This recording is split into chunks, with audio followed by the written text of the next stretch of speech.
company culture is just top tier. It really is. It's like top tier. It really is. It is. Like, get like us. Period. Today. The bar, us.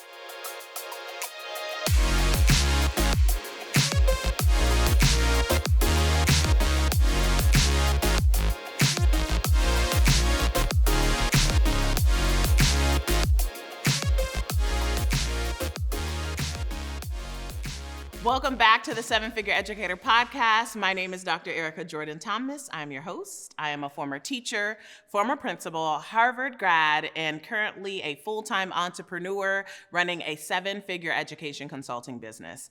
I am so excited for today's episode because we have the special, you can't get this any other way opportunity to hear from my team.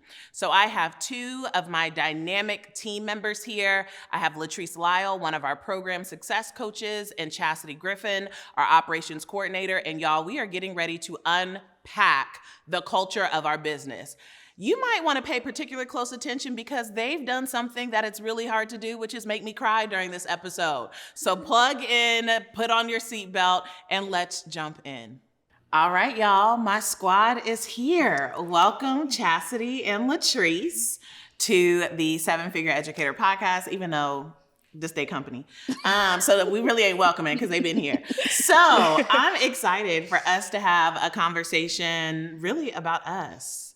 And so the reason why I wanted to make sure that I created space for our team to have a conversation, have an episode, is because I get people who tell me all the time, you have a gift of building teams. It seems like your team is amazing. Your company culture just feels like a vibe. And I want to actually unpack the vibe because I agree with all of that. Yes. And I think building teams and building culture is really hard, that I wanted an episode to be able to really break that down, and who best to do that than my team.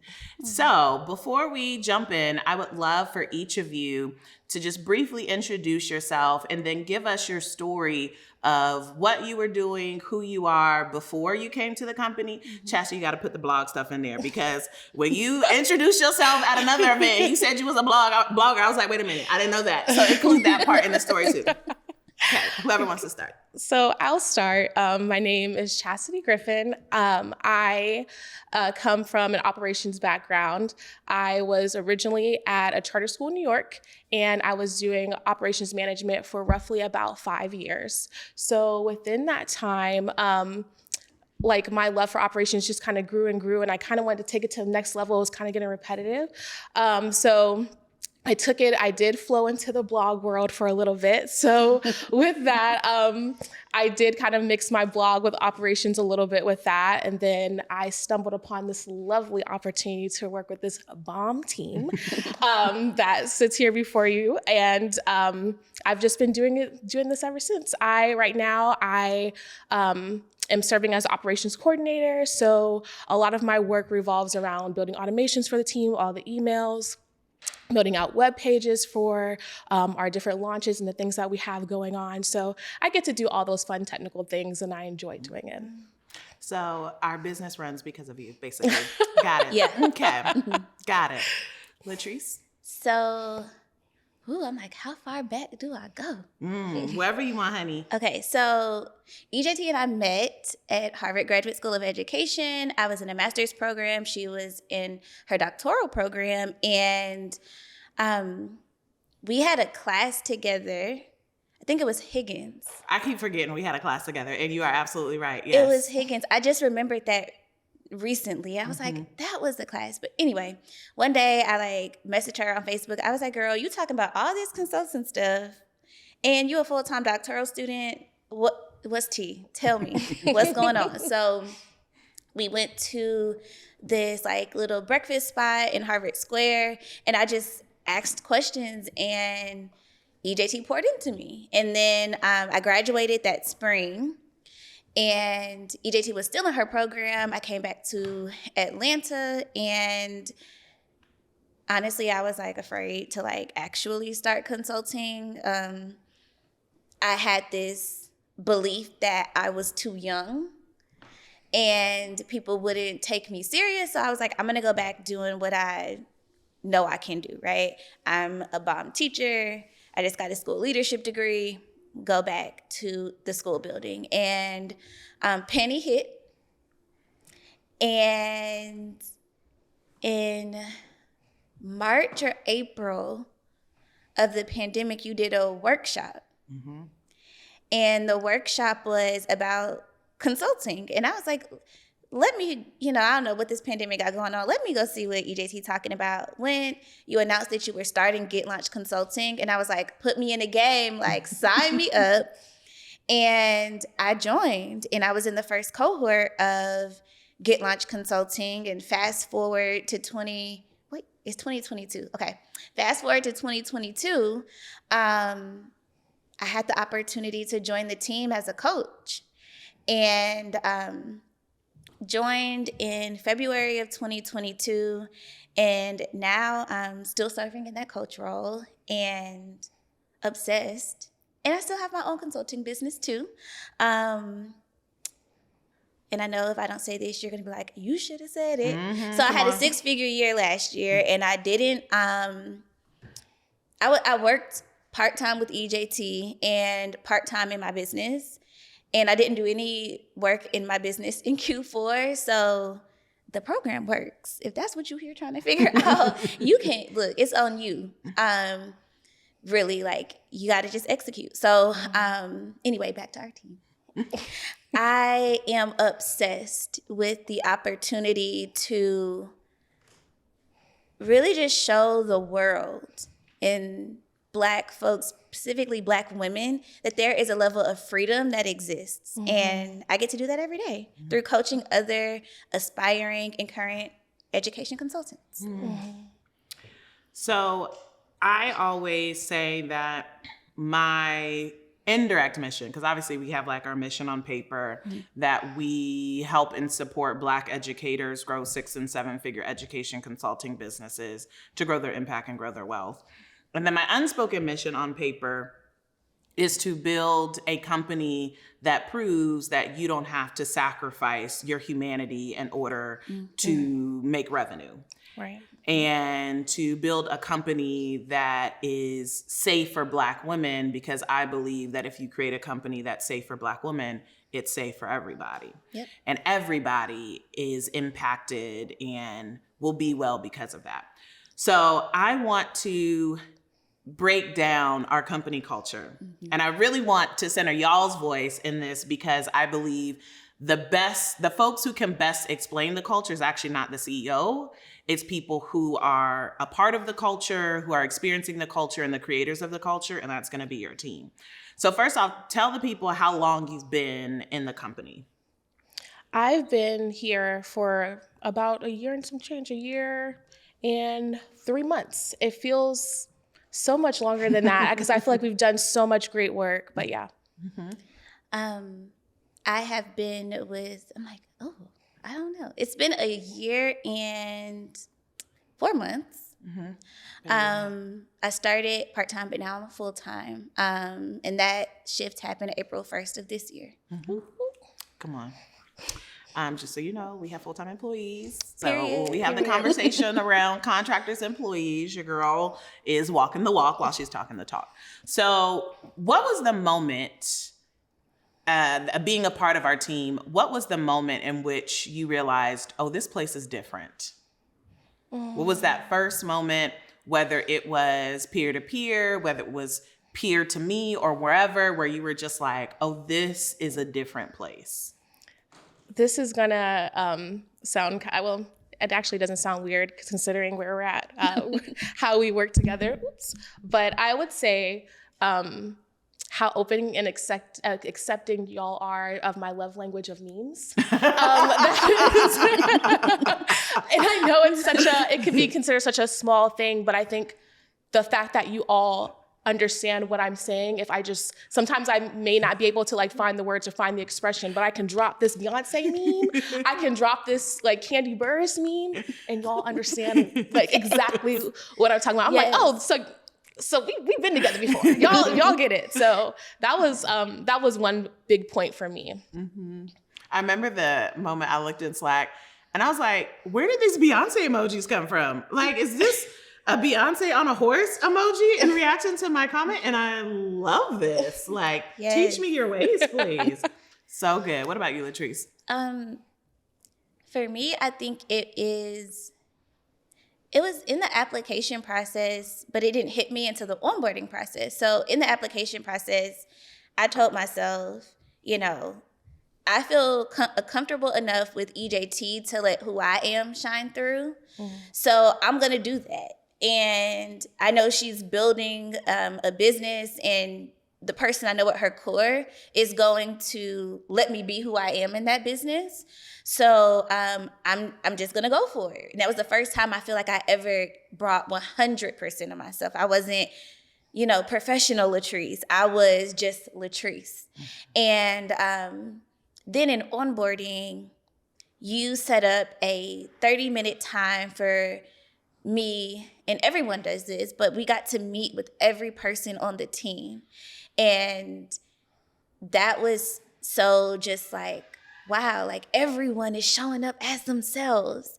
Right. When I logged on and I talked to Danielle, and like, side note, Danielle sent me like my enrollment email, and I still had it. And I was like, oh, this is Danielle. Like I was able to put a face with a name that I had seen so often.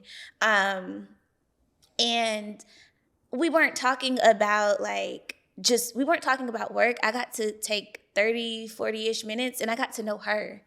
I learned about her family and her beautiful daughter. And I got to do the same thing with Erica Harrell, who, another member of our team, and Sammy. And that foundation just reminded me that this is a place where Black women can be themselves. Right. Because we were able to connect, and it wasn't, yes, we have performance metrics, right? Like you should, like that should be a part of your company's culture. But the reason we work so well together and we hit our marks is because we know each other at a human level. And if someone's having, a day, you're not like, oh, this person's not doing their job. It's like, they going through something, right? Like, or they're experiencing something, and let me show up as a human and check in on them as a friend. Like, I consider the people I work with for the very first time, like, we are friends. Yeah. And that's so, it was revolutionary to me.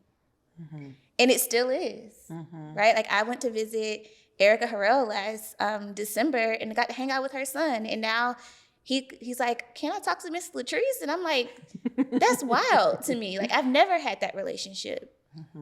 So, and you probably can tell I really thrive on relationships. But yeah, it was the foundation of humanity that was like just shining through at every moment. What, it's interesting because I think when I hear you say the term of like, we're friends, I think for some people that is such a foreign feeling at work. And so in order to have that type of relationship, and I'm even going to say like vulnerability and intimacy with a coworker, there has to be a feeling of safety. Like, I feel safe to connect with this person in this type of way. What does that safety look like peer to peer? And I think, and you're welcome to speak, if there's anything I've done to be able to create safety, but part of what I'm realizing too is like, oh, y'all be doing stuff on your own. Like y'all there be stuff I don't be knowing about, and that's fine. Like, I don't need to know about it, but I think it just speaks to the level of camaraderie and relationship that y'all as peers and as a team have built without me having to require that. And so what does the safety look like? Like, what are the actions, the words, or the vibe or feeling that lets you know, oh, there's a level of safety that I can have with my peer or coworker to be able to have a deeper relationship? I have an example. I don't know if you remember this. This was last August, I believe. my dad has like serious health problems, and we thought that we were going to lose him. So one of the things that he wanted to do, my dad, he loves to go to Vegas, and it was very last minute. It was very last minute, and because I was still very new, I was like, I was battling internally, like trying to like not put myself in a place like where I used to be, where I used to work. I'm like, we're not in that place no more. We are in a safer space. Right. We're in a safer space. So I remember talking to Danielle about like, hey, I know we're in the midst of getting stuff ready for SFE, but I need to take this trip for my dad. And I remember I sent you an email about that too. And so gracefully, so human to human like, absolutely, Chasity. It wasn't, we're a small but mighty team, and we have a lot going on, and we do it so well. And in that moment, I felt like Erica and the team is honoring the fact that I have things going on in my life. So I would say that would be one piece. And I think another piece is while we were at a conference, I'm very close with my in-laws, which is weird for some folks. But my father-in-law was preaching his first sermon for the first time, which was a huge milestone for him. And it was, again, a quick turnaround, and you just gracefully accepted it and honored it and cheered him on in a way. So like, that's something to me that I'm always reminded, like Erica and our team does such a good job of remembering that we're humans and we have things going on outside of what, like the great work that we're doing too. So that's like my piece. So yes, I think for me, and it's gonna maybe sound small, but it's not small at all. We're working on a few campaigns right now, and I reached out to, I had a deliverable. I reached out to Sammy and Chasity. I was like, I ain't gonna have it today, but I'm gonna have it tomorrow. And it wasn't like you didn't feel the air leave the room. It was like, okay. It was like, actually, you can give it to us on Friday. It don't even have to be tomorrow, because one thing that I know I'm working on internally is still unlearning like past, like I've been working for like 15 years of my life at this point. So it's really unlearning what I have been ingrained to believe work should be. And that was, I think, maybe a couple weeks ago we were having this conversation, and it helped me realize that, yes, we are all interconnected, but we build in grace into the way we work, even if it's something that, we have a deadline on, right? And in my mind, I was like, oh, if I don't get this to them on this day, it's going to slow them down. And in their minds, it's like, girl, we already built in time to like do that after you thought you needed to give us this deliverable. And that level of just freedom, right? Yes. Like, and no one's like, oh, is LaTrice not doing what's she doing all day? Why isn't she, why did this deadline change or whatever? All the things I was telling myself that they may feel. And even though deep down I know that's not how they feel, like they wouldn't respond that way to me, but it just shows how deeply ingrained work culture is, that even when you do have such a team built on humanity and care and, dare I say it, like love, it does, like those things don't matter. And I remember it was so funny. Chasity and Sammy were like, girl, we weren't gonna look at that till Friday. Like, you doing too much. And I was like, me, am I doing too much? They were like, yes, please calm down. And here it was a Wednesday, and I'm worried about something that's like, they're not gonna use for 2 days. So that really just stuck with me as an example of how it wasn't like, oh, we don't have to even bring EJT into this conversation. And that's like a whole nother conversation, to be honest. It sure is. Yeah, it really because is. I be feeling left out sometimes. And I was like, wait a minute. It's not an inside joke if I ain't inside. Like, what happened? Yeah. But it's okay. But I feel like previous jobs, it would have been, oh, well, you need to let the supervisor know, Right. or you behind, like it would have been some kind of secret exchange or side eye. Yeah. And I know none of that happened. Mm-hmm. And yeah, it was a small moment, but it was really just in my reflection of what it's like to work for EEG. It means a lot. Mm-hmm. It really does. Mm-hmm. So you mentioned something that I think it's important to unpack.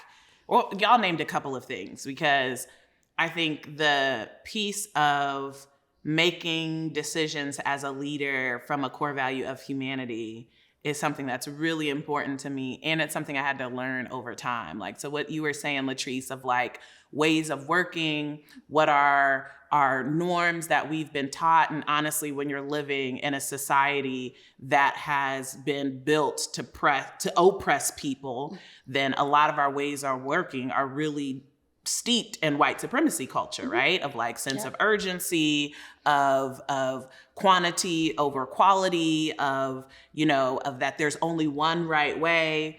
And a lot of the personal work that I had to do as a CEO is realizing, and as a leader, period, is realizing that when I prioritize my people, I'm not losing, I'm actually gaining, right? Of like, when I don't believe that people should ask me permission to take time off, because I don't believe that I am the keeper of your time. Now, I do believe that you have responsibilities. Yep. I do believe that there are expectations in place, and you need to meet those expectations and or communicate and or renegotiate if those expectations or deadlines can't be met.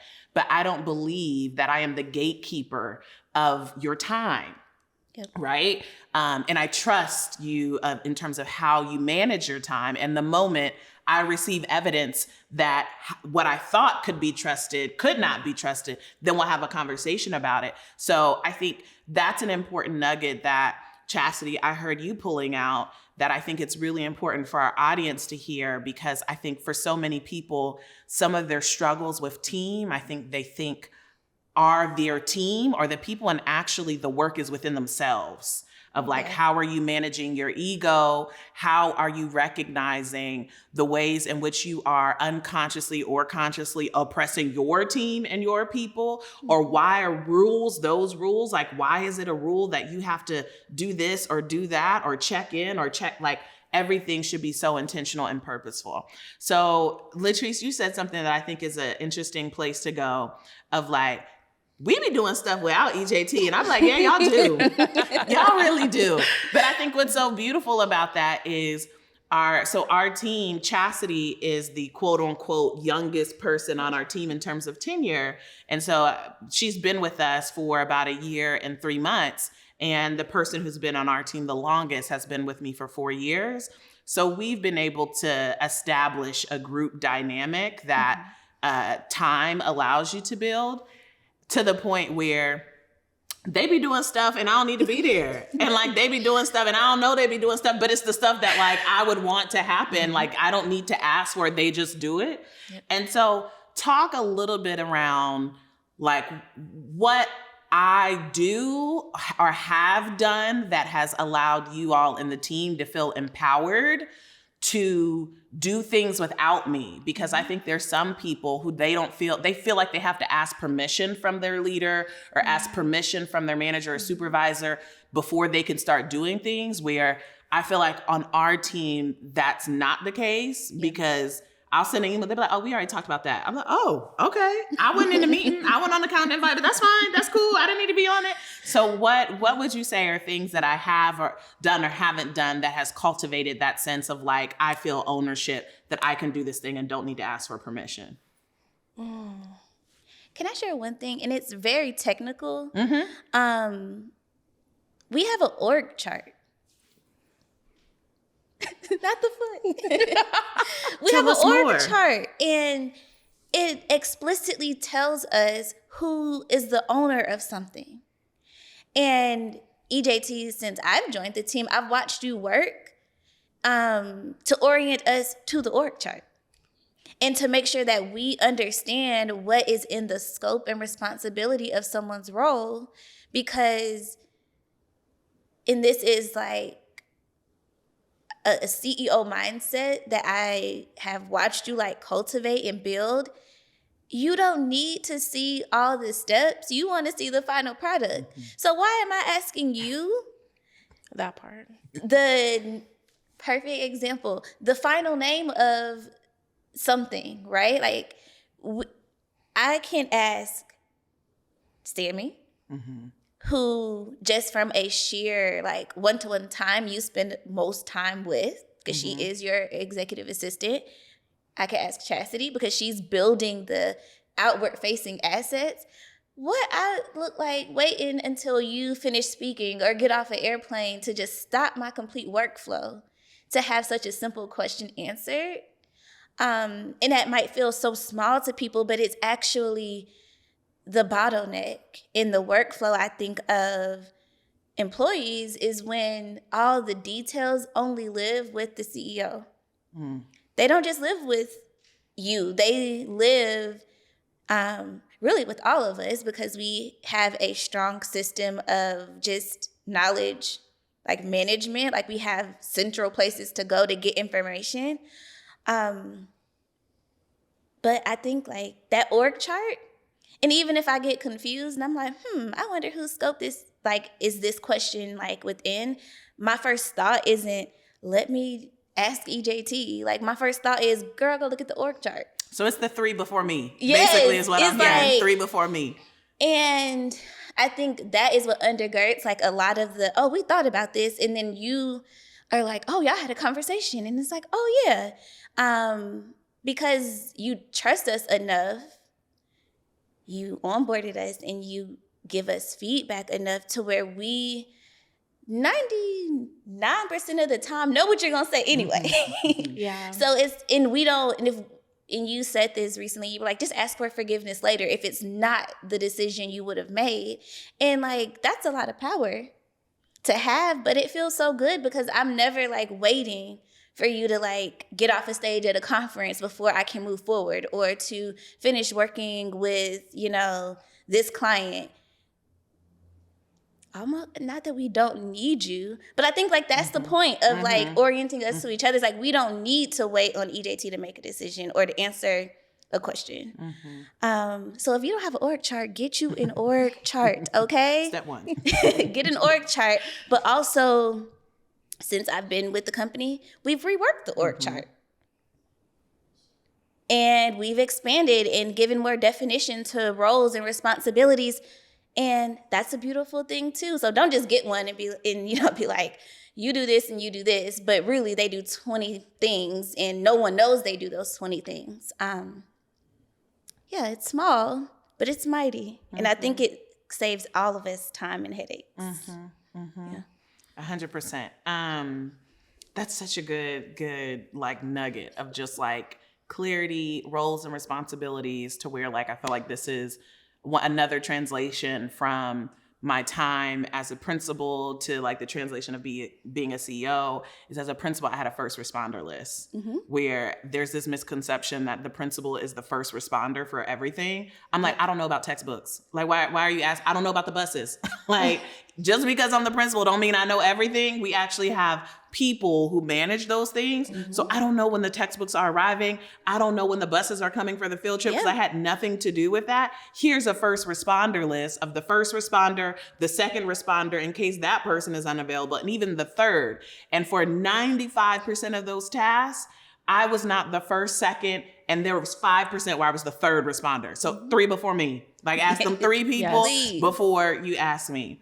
So I think an important aspect of culture is how you deal with conflict.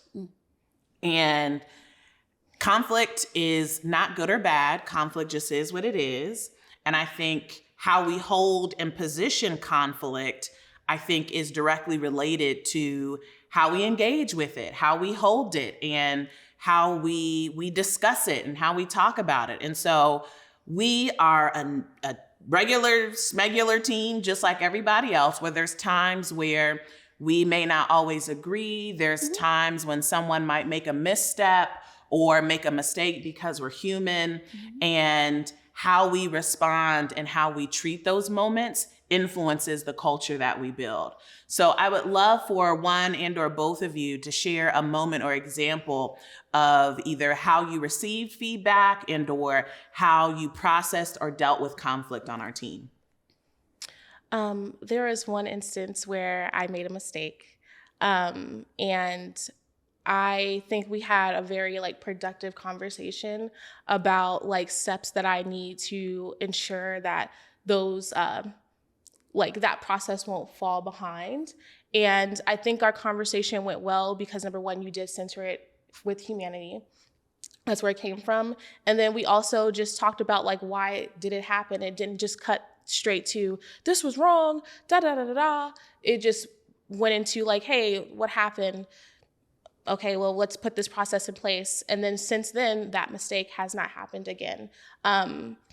I feel like anytime that there's moments of feedback or anything where there may be conflict, I feel like it always, again, comes from a place from a humanity place. And I think that I always leave feeling okay, I just know what to do for the next time.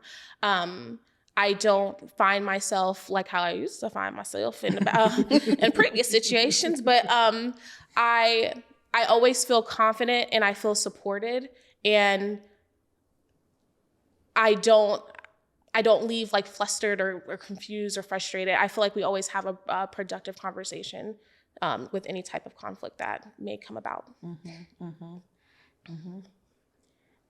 For me, one instance stands out, and it was so interesting because and it's hard for me to even say it's conflict. Right, I know. Right, because I'm right, is it it conflict? Or is it just what were you thinking? Here's what I was thinking. Right. We are two different people, so we thought two different things. Right. Right? But when you define conflict as neutral, yes, there was a misalignment of what the expectation was. And it was, again, y'all, I know I keep saying things are small, but they feel so small in the scheme of things. Right. Because, again, conflict, who has conflict around here? We good. No, it's just conflict? Yeah, what's that? But so I did a workshop, essentially, and I put placeholders for where I was going to put images, and I put a description of the images, but the description meant two different things to us. EJT thought I was going to share a personal example. I thought, well, because I do have my own consulting business and this is EEG, I'm going to draw a line in the sand and only share this from our collaborative business standpoint. And that was the conflict. And what I most appreciated is you didn't let it fester, or you were just hey, let's chat about this because I was thinking this, and you centered humanity again. And you were I know who you as a person, and you wouldn't do something that is just completely against our values and beliefs as a business, or share something that we consider confidential. So we talked about it, and you were oh, that makes sense. And I'm thinking oh, your viewpoint made complete sense too. And we moved on. But I know that in previous experiences, something as small as that would have led to, and it's also hard because I've told EJT this quite a few times, but I have never worked under the leadership of a Black woman and felt safe. And I feel so safe here. So I know that previously, if that conversation or something like that would have happened, I would have felt like I was about to be targeted, or now my job's on the line. And I've never felt that way. And honestly, y'all, I don't know what I could do to even get to that place. of being like, whoa, like I'm in trouble with EEG, you know, like, but it was the conversation. Like, I think people miss that so much. If you don't talk to your team, and even though we can read your mind 99% of the time, there is 1% of the time we can't. Right. And we constantly norm and connect and reframe, you know, like we constantly check in on that. So we are getting closer to 100% of being able to read like your mind. But yeah, that was such a powerful moment for me because I didn't feel like I was getting called into the principal's office. And I was about to, 3 days, ISS, like you in trouble, girl. I'm about to call your mama. Come on, ISIS. Or OSS. Look, sometimes you don't know. Depending on the school, the same offense might get you 2 different things. So I just like loved that moment. I loved it because, one, I didn't feel like there was anything harbored or left. We had a conversation. We were like, okay, cool. Right. Move forward. But I have never had someone do that until it was like too late. Right. Right. They wait until like you've built up a lot of resentment and this person is continuously making a mistake that they don't know is a mistake. Right. And then you want to talk about it. Or then you want to take action, write them up or something. It's like they didn't even know. Right. It's interesting to hear you share that example because I think the leadership piece behind it is the rule that I've internally created is if something happens and I'm thinking about it 24 hours later, I need to have a conversation, right? To your point of just like, we don't let things fester, we don't let things sit because that's when you are more likely to compromise someone's humanity is when you're swirling in the thought or the emotion of the thing. So that's a personal internal rule that I have is if there's something that's happened on our team and 24 hours later, I'm still thinking about it, I need to have a conversation. And I think what I also appreciated about the conversation was that I think in general, like as a team, we have common language, and in particular in our relationship, because we have Harvard common language, like I was able to use some Harvard like common language to be able to share what I was thinking. So like to be able to say, if you're familiar with immunity to change work of basically like some big assumptions, like almost like real personal like leadership stuff where I was able to say like, look, this is my big assumptions around how I operate in the world. And so in that moment, this big assumption came up that has nothing to do with you and being able to recognize that like we could have that type of conversation. And I think not enough CEOs are if you don't feel safe in your own company, you're not hiring right. Right? And so like the conversation that we had, it was a risk to be vulnerable with you, to be able to say like, this is what Erica was thinking, not Dr. EJT, not EJT. This is what Erica was thinking in that moment. And to be able to take that risk with you, I felt safe with my employee, but also a person that I know to be able to say that. And I think for so many leaders and CEOs, they see that as too risky that they don't even do it, but then not recognize like, that's the person you hired. So like, if you don't feel safe in your company to be able to have that type of centering your own humanity in a conversation, to be able to say, yo, this is how I felt when this thing happened, then like, that's something you have power and an influence over to be able to change. And so our company culture is just top tier. It really is. It's like top tier. It really is. It is. Like, get like us. Period. Today. The bar, us. The bar, we. Yes. So what would be one piece of advice that you would give to a CEO, another leader out there who is struggling or their goal is to build, either struggling with culture or they have a goal to build a strong, safe company culture? I gotta rub my chin on that one because I'm trying to figure out where to start. One? I know that's like where would I start?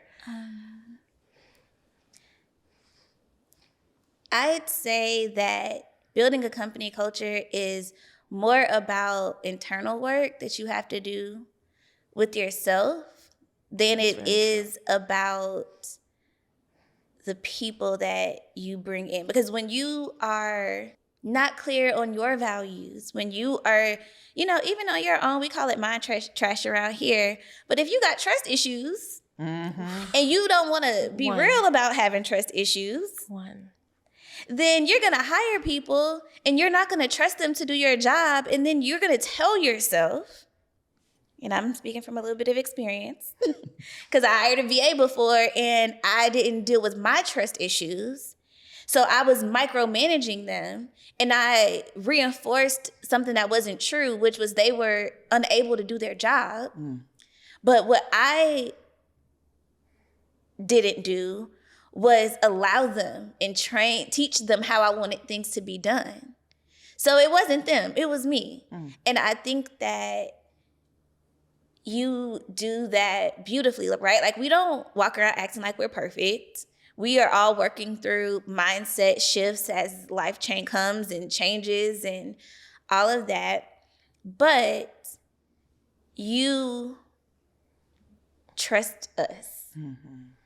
And because you just said it a few moments ago, you went back to, I hired this person.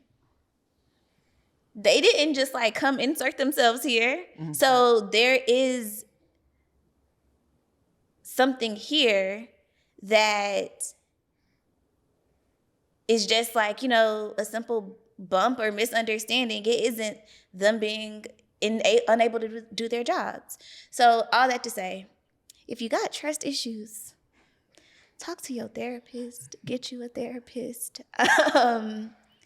Because the things outside of business will impact how you operate. That's good. I would say, I think the biggest thing for me, and I know this has basically been the center of our conversation, is the humanity piece. And I think I speak from experience of that from working in a place that did not have that at all. So with that, check on your people, care for your people, recognize when your people may be going through something. I mean, I, as a CEO, nobody's asking you to be a therapist, right? But check on your people, care on your people, love on your people, and keep humanity first. I feel like that is that's why we're such an amazing team, because of that. So that would be my piece on that. So good. It made me think of this belief that your first target client is your team, right? And so if my team isn't good, there is no way that we can be good for the clients in which we serve. And so I think operating from that belief as a CEO and as a leader is a nugget. And so thank y'all.